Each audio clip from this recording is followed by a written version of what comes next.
Este pombo é um espião da CIA. Ele está usando uma minúscula câmera de alta tecnologia e está prestes a coletar informações sobre submarinos nucleares soviéticos. Este é um golfinho. Neste momento, ele está sendo treinado para carregar bombas e prendê-las em embarcações inimigas, possivelmente bombas nucleares miniaturizadas. Este corvo não está apenas voando por aí. Ele está em uma missão. Atualmente, ele está indo em direção ao quarto de hotel de um agente da KGB para instalar uma escuta lá. E este gato foi enviado para espionar um diplomata chinês. Ele tinha um microfone cirurgicamente implantado na orelha e há uma antena em seu rabo. Tudo isso parece ficção científica, mas espiões animais são muito reais. Suas histórias há muito tempo estão envoltas em segredo, mitos e lendas. Mas em 2019, a CIA divulgou um grande acervo de documentos anteriormente classificados que nos dão uma ideia de como a CIA tenta transformar animais em armas.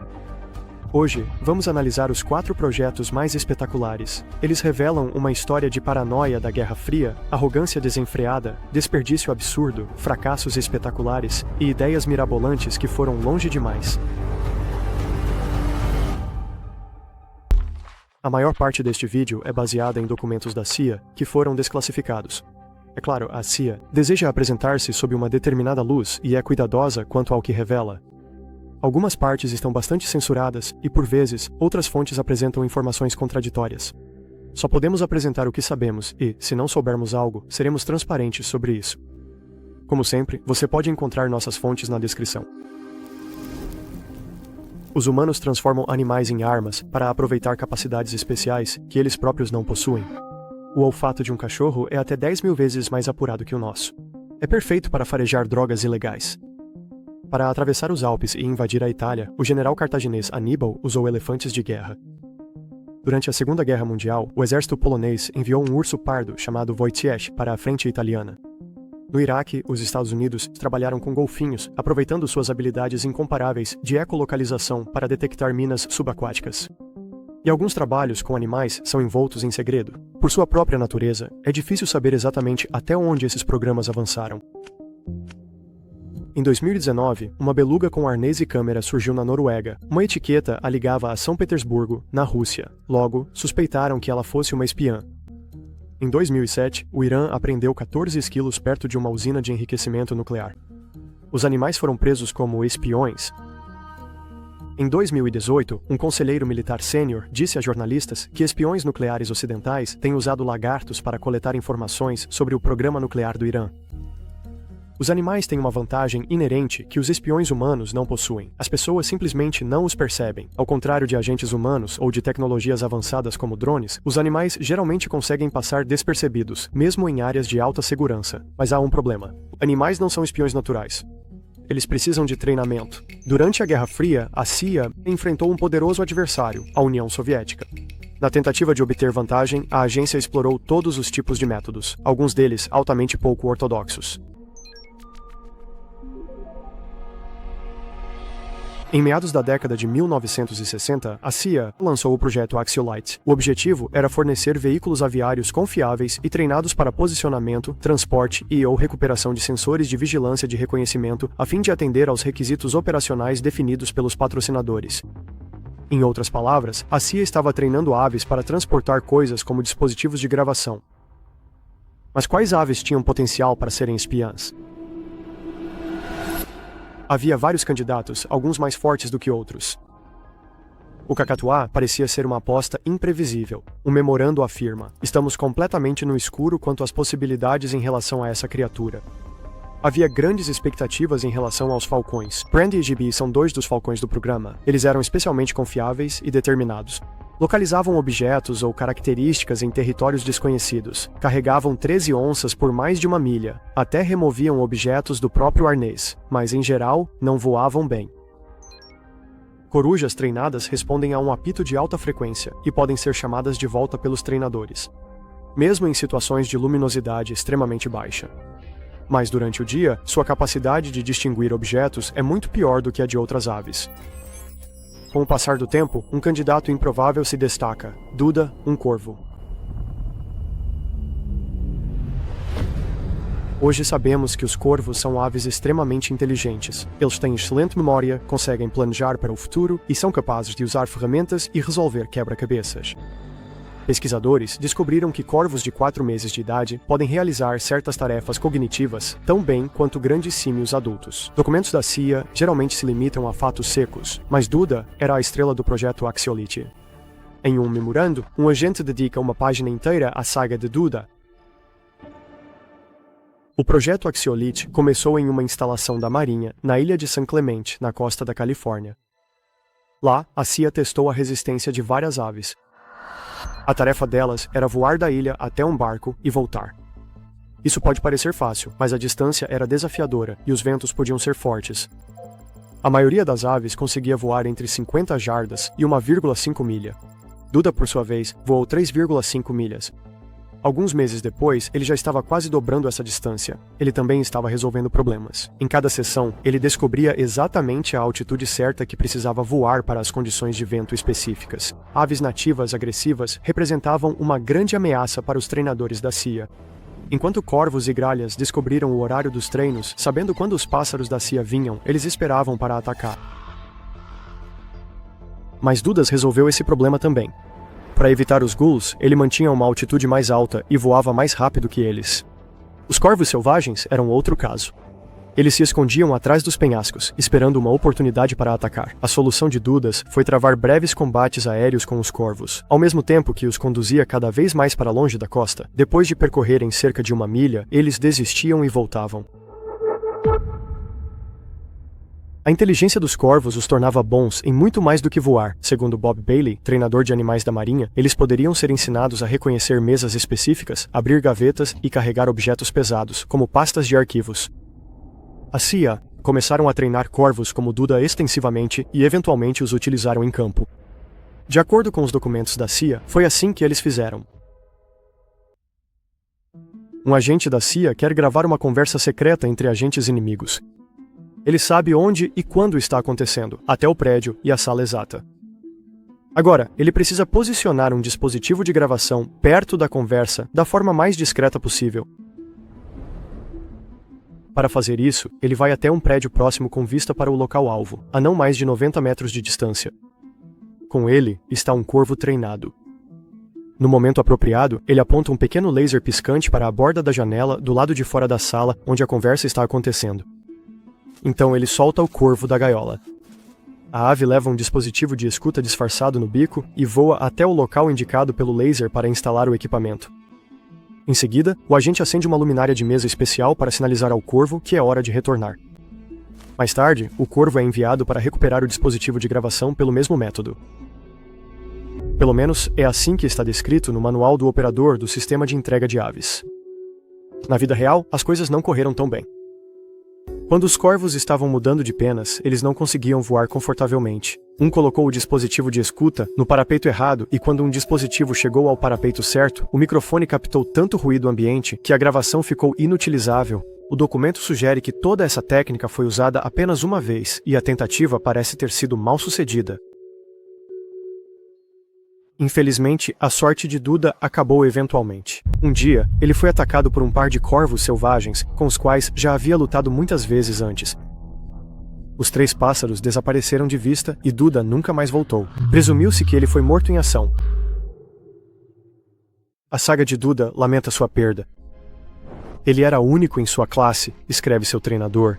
Ele tinha um grande repertório de truques e era amado por todos. Diante desses talentos, suponho que eu não deveria ter ficado tão surpreso quando ele rapidamente se tornou uma estrela neste projeto. Apesar do nosso profundo sentimento de perda, escreve o agente anônimo, entendemos que tragédias assim são inevitáveis. Os corvos não são as únicas aves que a CIA usou como espiãs. Em locais secretos por todos os Estados Unidos, o projeto Axiolite também estava ocupado transformando as aves mais humildes em olhos secretos nos céus. É setembro de 1976. Fotografias aéreas mostram os soviéticos construindo submarinos nucleares em Leningrado, mas a CIA precisa de mais informações. Aviões espiões voam a dezenas de milhares de pés acima do alvo, enquanto satélites ficam restritos ao espaço. Dessas distâncias, é impossível tirar fotos detalhadas e de alta resolução. Entra em cena o pombo. Um pombo podia voar a cerca de 30 metros acima de um alvo a qualquer hora, de dia ou de noite, e independentemente do clima. O mais importante, ninguém perceberia, e eles claramente podiam ser treinados. Os pombos não são estranhos à guerra. Durante a Segunda Guerra Mundial, o Serviço Nacional de Pombos britânico lançava caixas com as aves sobre a Europa ocupada. As pessoas os enviavam de volta com informações sobre o cotidiano, ou até mesmo detalhes militares, como movimentação de tropas. A chave era seu instinto único de orientação. Em qualquer lugar que você solte um pombo, ele consegue encontrar o caminho de volta para casa. Mesmo hoje, essa habilidade ainda não é totalmente compreendida.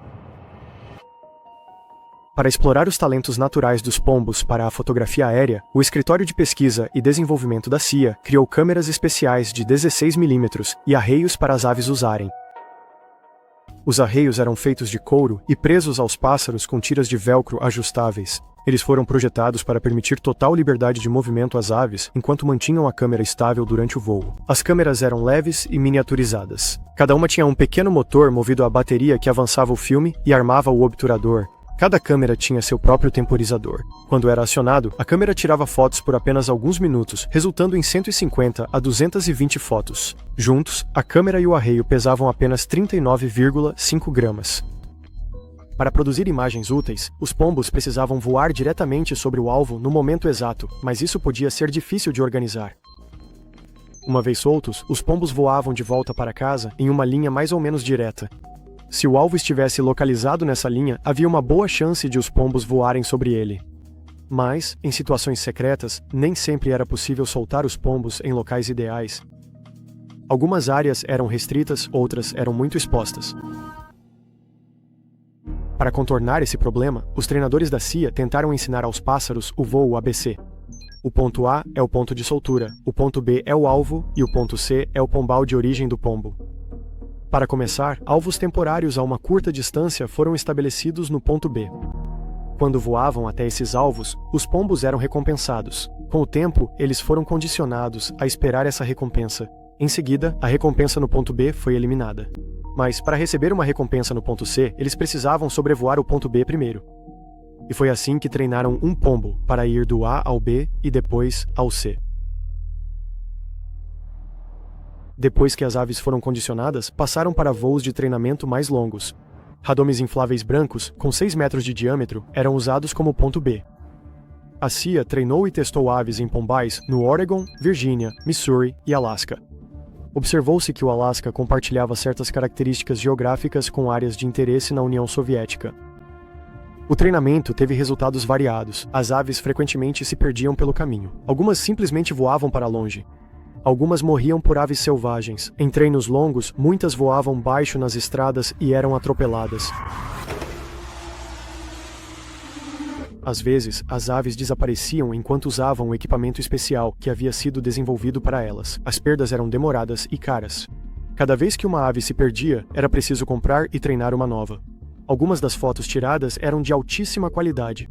Algumas não capturavam o alvo de forma alguma. Mesmo quando as aves estavam totalmente treinadas, podia-se confiar que completariam sua missão ABC apenas em cerca de 1 a cada 4 tentativas. No entanto, um voo sobre o mar ainda era visto como promissor. Se o ponto de soltura fosse escolhido com cuidado, com a área-alvo entre ele e o pombal de origem, os analistas da CIA acreditavam que havia uma grande probabilidade de as aves sobrevoarem o alvo pretendido e obterem as fotos de alta resolução necessárias. Assim, a CIA sabe que os soviéticos estão construindo submarinos nucleares nos estaleiros Admiralty e Sudomek, em Leningrado, hoje conhecida como São Petersburgo, e precisa de fotos em alta resolução. É a hora dos pombos brilharem. Um agente terá que soltar os pombos com os estaleiros entre ele e o pombal de origem dos pombos. Para fazer isso sem ser detectado, serão necessárias técnicas clandestinas de soltura. Os documentos mencionam 3 opções que estão sendo consideradas. Uma delas é soltar as aves debaixo de um grande sobretudo. A segunda opção são maletas e sacolas de compras com fundos falsos. A terceira opção é este Volkswagen Fusca. Um buraco é feito no assoalho. Quando o carro está estacionado, pombos são soltos pelo buraco. Eles saem andando debaixo do carro e imediatamente alçam voo. A operação deve acontecer até agosto de 1978, mas aqui a pista esfria. Não está claro se a operação realmente aconteceu. Os documentos não dizem nada. Apesar dos aviões da CIA coletarem valiosas fotos aéreas, outros agentes treinavam para sabotar frotas inimigas. Este é James W. Fitzgerald.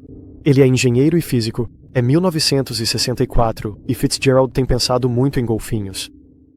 Em uma festa de coquetel, ele menciona que acredita que os animais poderiam ser usados na guerra. A pessoa com quem ele está conversando, por acaso, é um almirante da Marinha dos Scalion. Ele fica intrigado o suficiente para apresentar Fitzgerald a alguém da CIA.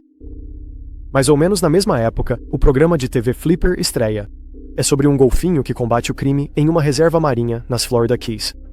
Como a maioria dos golfinhos, Flipper é inteligente e amigável com os humanos e responde bem a comandos. Nunca saberemos se Fitzgerald e a CIA foram inspirados por Flipper, mas é plausível. De acordo com o The Washington Post, neste momento a CIA envia Fitzgerald para a Flórida, onde ele estabelece um pequeno laboratório. Nesse mesmo ano, a CIA inicia seu programa de golfinhos, o projeto Oxygas. O objetivo do projeto Oxygas é mostrar que golfinhos podem ser usados em ataques contra navios inimigos. Para isso, são criados arreios e cones de nariz para permitir que os golfinhos carreguem objetos. Alguém na CIA chega a produzir este desenho. Os golfinhos estão alegremente rebocando os dispositivos explosivos entregues a eles por seus treinadores em cima do submarino. O programa rapidamente passa em seu primeiro teste. Ele demonstra que um golfinho pode colocar um dispositivo explosivo simulado contra a hélice de um barco PT ancorado em mar aberto.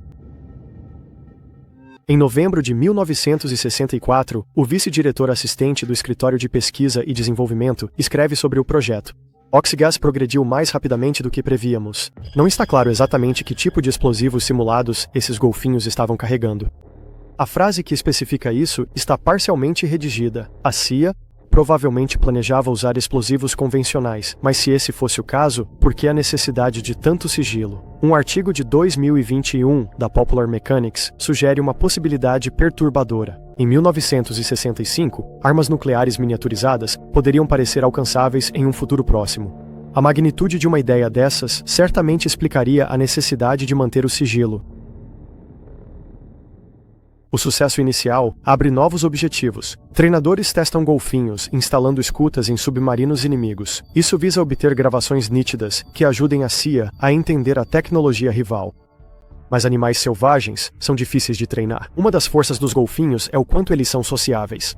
Eles estão dispostos a trabalhar, especialmente à medida que criam laços com seus treinadores, mas em certo ponto, isso se torna uma desvantagem. Se os golfinhos estão realizando tarefas que agradam seus treinadores, então, no campo, eles vão precisar de mais tempo. Também há dúvidas sobre se os golfinhos conseguem realizar operações em distâncias maiores. Em determinado momento, a CIA parece perceber suas limitações em compreender as capacidades dos golfinhos e entra em contato com o Escritório de Pesquisa Naval da Marinha para ajudar. Em 1967, o foco do programa mudou para a coleta de informações. Os golfinhos seriam treinados para percorrer grandes distâncias, pelo menos 12 milhas. Eles iriam recuperar dead drops, itens ou informações que agentes secretos haviam deixado na água para serem recolhidos. Um memorando de 14 de setembro daquele ano sugere que o Oxygas havia se tornado um programa conjunto com a CIA e o Departamento de Defesa. A CIA parecia incerta de que o projeto Oxygas produziria resultados práticos e o programa parecia estar perdendo força. Uma demonstração decisiva foi marcada para dezembro. Naquela ocasião, seria decidido se o projeto Oxygas continuaria. Aparentemente, a demonstração foi um fracasso. Depois desse período, não há mais menções ao programa nos documentos da CIA. Desenhos e fotografias que sobreviveram nos dão uma ideia de como o projeto Oxygas poderia ter sido. Vislumbres do projeto Ketchel são muito mais raros, mas entre as redações surge uma imagem nebulosa daquela que provavelmente foi a criatura mais estranha que a CIA já criou. Esta é a Acoustic Kitty. Acoustic Kitty é o lendário projeto Ketchel, o programa de cães e gatos da CIA. De todos os projetos com animais da CIA, Acoustic Kitty talvez tenha sido o mais controverso e o mais difícil de comprovar, dependendo de quem você acredita. A saga da Acoustic Kitty segue em direções fundamentalmente diferentes. Aqui está a versão da CIA. Em 1964, a agência queria ser capaz de explorar conversas realizadas em locais públicos. Pense em dois agentes soviéticos conversando em um parque público. Isso exigia se aproximar e focar na conversa sem chamar atenção. A solução são os gatos. Um microfone é cirurgicamente colocado dentro do canal auditivo do gato, um transmissor é colocado sobre uma porção de pele solta e uma antena é entrelaçada em seu pelo. Todo o procedimento é de baixo risco, humanitário e minimamente invasivo. Mas o gato ainda é um gato, ele só pode ser treinado até certo ponto. Eventualmente, ele fará o que quiser. A Acoustic Kit nunca foi implantado em campo, e os dispositivos de escuta foram cuidadosamente removidos de seu corpo. Mas Victor Marchetti, que foi assistente especial do vice-diretor da CIA nos anos 1960, conta uma história bem diferente. Aqui está a versão dele. Em algum momento dos anos 1960, a CIA coloca um diplomata chinês na França sob vigilância. Mas as escutas deles não captam apenas as conversas dele. Elas gravam todo o barulho da sala, incluindo o rangido do sofá. Vozes individuais são inaudíveis. Isso é característico dos microfones da época, que tendem a gravar tudo ao redor de forma indiscriminada. A anatomia das orelhas, por outro lado, nos permite focar em certos sons e excluir outros. Isso, junto com as habilidades de processamento auditivo do seu cérebro, é o motivo pelo qual você consegue conversar em uma festa barulhenta sem ser dominado por todos os sons. Quando o gato acústico virava a cabeça, ele direcionava o microfone dentro da sua orelha. Segundo Marchetti, para implantar o equipamento, eles abriram o gato, colocaram baterias nele, conectaram os fios, incluindo a colocação de um pacote de energia no abdômen dele. O rabo foi usado como antena, eles criaram uma monstruosidade. Para focar em uma única conversa, o gato acústico precisaria ser treinado. Seus treinadores perceberam que a fome ou excitação sexual faziam com que ele simplesmente perdesse o interesse e se afastasse, então conectaram fios ao seu cérebro para monitorar e neutralizar esses impulsos. Marchetti afirma que a CIA realmente tentou usar o gato acústico em campo. O gato, então, foi submetido a um teste, sendo enviado para atravessar a rua e escutar uma conversa, sendo monitorado por uma van carregada de equipamentos. E enquanto essa pobre criaturinha caminhava desajeitadamente pela rua, um táxi desceu e a atropelou. Então foram 25 milhões de dólares jogados no lixo. 25 milhões de dólares era muito dinheiro naquela época. A CIA contesta tudo isso. Em seu site, a organização afirma que os comentários de Marchetti eram uma piada e que os documentos não classificados não ajudam em nada. O único documento sobre a Acoustic Kit está bastante censurado.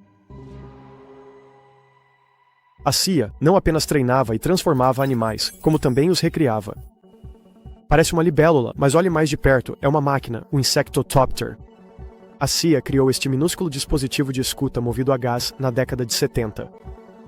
Ele contém um microfone e pode bater as asas rapidamente, voando pouco mais de 180 metros por minuto, guiado por um feixe de laser. Uma conquista técnica notável, mas com algumas limitações sérias. Até mesmo uma brisa leve pode tirá-lo do curso imediatamente. Ele nunca foi usado operacionalmente. Em um memorando, o vice-diretor de pesquisa e desenvolvimento da CIA escreveu que experimentações sem foco nos programas com animais representavam o pior tipo de desperdício em termos de mão de obra e dinheiro. Os documentos não classificados frequentemente sugerem que a CIA estava simplesmente explorando o que os animais poderiam fazer sem ter nenhum objetivo real em mente, e os resultados são um tanto decepcionantes. Corvos foram treinados por anos apenas para serem mortos por aves selvagens. Pombos desapareciam aleatoriamente com equipamentos que valiam milhares de dólares. Segundo relatos, o caro gato ciborgue foi inútil ou imediatamente atropelado por um carro. Documentos sugerem que, em meados dos anos 70, os projetos com animais pararam. Apesar dessa decepção, a busca por transformar animais em armas continua. A Agência de Projetos de Pesquisa Avançada de Defesa dos Estados Unidos, conhecida como DARPA, tem conduzido programas com o objetivo de controlar insetos para espionagem. Em 2012, uma equipe do MIT anunciou que havia desenvolvido uma sonda neural que se conecta ao sistema nervoso de mariposas, permitindo controlar seu voo. Engenheiros da Universidade de Washington implantaram as antenas de mariposas no Smellothopter, um drone que realmente consegue captar odores. E em 2018, a DARPA anunciou o programa Persistent Aquatic Living Sensors. O programa explorou a possibilidade de usar criaturas aquáticas como sistemas de alarme vivos, incluindo bactérias bioluminescentes que brilham quando perturbadas por intrusos aquáticos. Outra opção era estudar os sons produzidos pelo camarão instalador e pelo mero Goliath. No caso do camarão, perturbações no áudio poderiam até indicar o tamanho e o formato de um intruso. Resta saber se a DARPA ou a CIA conseguirão aproveitar o mundo natural para fins de inteligência ou se a natureza selvagem continuará sendo apenas isso.